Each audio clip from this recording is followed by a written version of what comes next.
Bonjour à tous, j'espère que vous allez tous bien. Avant d'attaquer les associations des lames avec leurs amis, j'ai eu envie de vous transmettre quelques compléments d'informations afin de parfaire votre formation sur l'interprétation des mots-clés pour les arcanes majeures du tarot. Je ne vais pas vous refaire une signification trop détaillée de tout ce que je vous ai déjà dit, car les cartes sont des outils intuitifs. Et après les bases que je vous ai déjà données, ce sera à chacun de trouver sa propre signification. Mais ces explications supplémentaires vous donneront par contre un point de départ ou de référence pour ensuite développer votre intuition. C'est donc à la fois un petit résumé de tout ce que nous avons déjà étudié, mais avec un petit bonus supplémentaire. Allez, c'est parti. Le battleur, c'est croire et pouvoir, c'est agir. Le battleur dans le tarot de Marseille symbolise le pouvoir de la pensée créatrice. Il nous invite à découvrir nos capacités et compétences pratiques et à garder un mental positif, ainsi qu'à agir pour réaliser nos rêves. La papesse, ce sont les connaissances intuitives, les choses cachées, les mystères. La papesse, dans le tarot de Marseille, nous met en lien avec notre intuition et nous invite à chercher en nous les réponses à nos questions. Elle nous invite aussi à puiser dans le savoir des anciennes traditions ésotériques. L'impératrice. Sensualité, sexualité, abondance. La mère, la maman. L'impératrice représente la mère, notre propre mère, mais aussi la mère ultime, la terre-mère. Elle est associée à notre notion de la beauté. Plus nous cultivons la beauté intérieure, plus notre vie sera belle et harmonieuse. L'empereur. Organisation, stratégie, logique. Le père. Si l'impératrice représente la mère, l'empereur représente le père. Il nous parle de sécurité, de stabilité, nous invite à recourir à la logique et à la discipline pour avancer dans nos projets et bâtir quelque chose de stable. Le pape. Transmission, croyance, spiritualité. Le pape fait référence à la tradition religieuse ou spirituelle, c'est-à-dire à nos croyances et nos valeurs. Il nous invite aussi à rechercher une voie moins traditionnelle, comme les médecines alternatives, et nous propose de rechercher un sens nouveau et plus large pour notre vie. L'amoureux. Amour et romance, passion, choix. L'amoureux nous confronte au tiraillement entre le cœur et la raison et nous demande de faire un choix. Mais qui l'emportera entre le cœur et la raison ? Il nous met en relation avec ce que nous aimons, ce qui nous passionne, ce qui fait battre notre cœur. Il peut indiquer une rencontre sentimentale, mais aussi amicale. Le chariot, c'est la réussite qui vient de nos efforts. Le chariot est souvent représenté par un char mené par 2 chevaux de couleur opposée, pour symboliser la nécessité de garder un mental concentré sur notre objectif et d'éviter de nous éparpiller. La réussite est possible en cultivant la confiance et la détermination. La justice. Équilibre, décision, juridique. La justice fait bien sûr référence à la justice, à l'administration juridique et aux affaires de tribunal. Mais dans un sens plus large, elle nous demande d'être honnêtes avec nous-mêmes et de prendre des décisions justes, c'est-à-dire en notre âme et conscience. Car selon la loi du retour, tout ce que nous envoyons nous revient par 3 fois. Elle parle donc aussi de karma. L'ermite. Sagesse, patience, retrait. L'ermite propose une période de retrait, d'isolement, qui peut être voulu ou subi, mais qui vise à faire le point sur nous-mêmes, revisiter notre passé pour laisser émerger notre sagesse. Ainsi, il est associé à la méditation, à la psychologie, à l'introspection ou aux études. Il marque un temps de crise. Il nous faut lâcher le passé pour aller vers autre chose. La roue de fortune. Cycle, changement, opportunité. Après être sorti de la crise initiée par l'ermite, de nouvelles opportunités toutes fraîches peuvent se présenter à nous. Un nouveau cycle démarre, des changements favorables se présentent. Mais la roue de fortune parle aussi de schémas répétitifs dont il faudra sortir si nous voulons aller de l'avant. La force. Équilibre, force intérieure, instinct. La force nous demande de surveiller nos pulsions et notre nature instinctive qui peuvent facilement engendrer des rapports de force et conflits dans notre vie. Équilibrer la force, c'est avoir une main de fer dans un gant de velours. La force parle aussi de pulsions sexuelles et peut par exemple représenter la puberté. Le pendu. Pause, lâcher prise, changement de perspective. Notre pendu a-t-il été pendu ou fait-il une expérience ? Regarder les choses à l'envers permet en effet de voir les choses sous un nouvel angle. Nous ne pouvons pas sans cesse être dans l'action. Se poser, réfléchir et se remettre en question est indispensable. En outre, le pendu symbolise les renversements de croyances auxquels nous sommes exposés lorsque nous nous ouvrons à la spiritualité.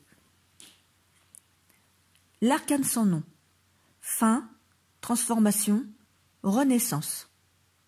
L'arcane sans nom, parfois appelée la mort, est probablement la carte qui suscite le plus de crainte parmi les personnes peu familières avec le tarot. Et pourtant, toute chose a une fin, et c'est très bien ainsi. Ma représentation favorite de la carte numéro 13 est un phénix, qui indique bien qu'après toute fin vient une renaissance, et que la fin, comme la mort, ne sont que des transitions. La tempérance. Douceur, modération, échange. Tempérer, modérer, équilibrer. La tempérance nous parle de douceur, d'harmonie, nous accorde un temps de guérison pour restaurer nos énergies, retrouver notre harmonie intérieure. Elle parle aussi d'échange, empreint de douceur et de flexibilité. Le diable. Dépendance, peur, pouvoir. Le diable est le second arcane le plus effrayant du tarot pour les novices. Mais ce que nous redoutons le plus est peut-être la peur elle-même. Le diable indique que nous avons donné notre pouvoir à un autre, personne, situation, objet, par peur, et que nous sommes sous une emprise. Le diable symbolise aussi nos ombres, qui ne sont que le pendant de la lumière. La maison Dieu. Changement nécessaire. Inspiration. La maison Dieu, appelée aussi parfois la tour, est généralement interprétée comme une catastrophe ou même un cataclysme inévitable. Mais la tour nous signale simplement que ce que nous avons construit ne tient pas la route car nous nous sommes trop enfermés dans notre mental. Elle parle donc de changement radical, mais un changement salutaire et dont nous avions conscience. Le diable nous a demandé de nous défaire des emprises. Si nous ne l'avons pas fait, la maison Dieu le fera pour nous. Ce sera certes plus désagréable, mais pour un mieux. L'étoile. Espoir, confiance, guide. Même dans les situations les plus critiques, il y a toujours une lueur d'espoir. C'est ce que nous rappelle l'étoile. L'étoile nous guide dans la nuit et nous rassure sur notre chemin. Elle nous appelle aussi à oser briller, à nous montrer tels que nous sommes et nous accepter. La lune. Intuition, cycle, illusion. Les soirs de pleine lune appellent toutes sortes de créatures de la nuit. La nuit nous rappelle que lorsque nous sommes dans l'obscurité, notre vision est déformée. Nous sommes connectés à nos peurs. La pleine lune est aussi la confidente de la sorcière et de la magicienne qui la mettent en contact avec son intuition, avec les mystères. La lune est aussi associée au rêve et à la divination. Le soleil. Optimisme, réussite, vitalité. Le soleil, l'été, la plage. Cette carte parle bien sûr de vacances, de repos, de restauration de notre santé et de notre vitalité. On y voit souvent un enfant pour nous inviter à la légèreté, à retrouver notre innocence et à ne pas être trop sérieux. Le soleil symbolise les éclaircissements. Et puis le soleil parle aussi de relations, de rapports chaleureux. On l'associe parfois aux âmes sœurs. Le jugement, décision, renouveau, divin. Le jugement nous met face à notre responsabilité. Nos choix ont des conséquences. Il est temps d'arrêter de blâmer les autres et de prendre des décisions. Il est souvent représenté par un ange qui symbolise nos guides spirituels. Ainsi, le jugement nous met en relation avec notre lumière divine. Il nous demande d'accepter notre vocation et de suivre notre voie. Le monde. Accomplissement, voyage, fin du cycle. Le monde est le dernier arcane majeur. Il symbolise ainsi l'accomplissement, la réussite. Nous terminons le cycle plus sage et plus fort. Le monde nous demande aussi d'élargir nos horizons, de prendre du recul, de sortir de notre bulle, de voyager. Nous pouvons aussi mettre au monde ce à quoi nous avons travaillé, publier un livre, lancer un business ou donner naissance à un enfant. Le mat. Oser, commencer, initier un mouvement. Le mat, appelé aussi le fou, peut être vu comme la dernière carte du jeu des 22 arcanes majeures du tarot de Marseille, mais aussi comme la première carte, puisque parfois elle porte le numéro 0. Pour moi, c'est la suite du monde, en fait, la dernière carte du jeu, en fait, qui est une suite logique du monde et qui retourne vers le battleur. Donc, elle se trouve dans un entre-deux, cette carte. Donc, on ne peut pas vraiment dire qu'elle est la dernière carte du tarot, ni qu'elle en est la première.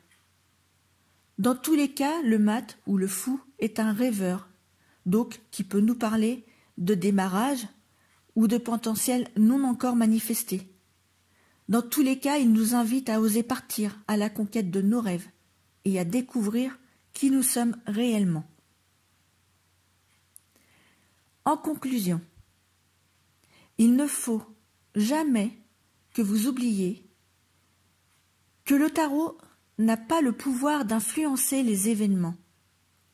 Le tarot est seulement destiné à porter un message et à prévenir le consultant.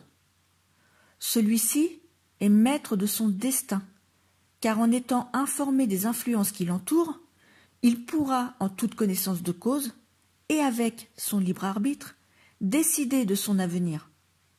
Donc, le tarot peut être employé pour bien davantage que la prédiction de l'avenir. Le tarot, c'est un puissant outil de méditation et d'aide magique personnelle. Voilà, chers amis, j'avais envie de vous donner ce petit complément d'information parce que dans les interprétations que je vous ai faites précédemment sur chacune des lames majeures du tarot de Marseille, je vous ai effectivement dit énormément de choses.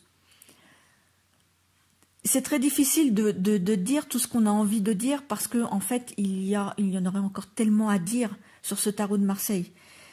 Mais il me semblait bien que pour parfaire votre formation, que je vous donne ces petits plus pour vous permettre de comprendre la finesse du tarot de Marseille en fait et de chacune de ces lames. Voilà, c'était le petit bonus de mes interprétations. J'espère qu'elles vous aideront à comprendre certaines choses peut-être que vous n'avez pas comprises ou à affiner vos perceptions pour vos tirages futurs. Voilà, et je vous retrouve bientôt comme promis pour les associations des lames, à commencer bien entendu par le battleur associé à ces 21 autres lames amies. Association que je pense pouvoir vous donner là, vraiment dans les prochaines heures ou demain ou plus tard, si ma vidéo n'est pas trop longue à charger, puisque c'est vraiment un casse-tête pour le téléchargement qui prend des heures et parfois voire des journées entières. Donc voilà, j'essaye de faire au plus vite pour les associations, à commencer par le battleur, et je vous retrouve très bientôt. Très bonne journée à vous.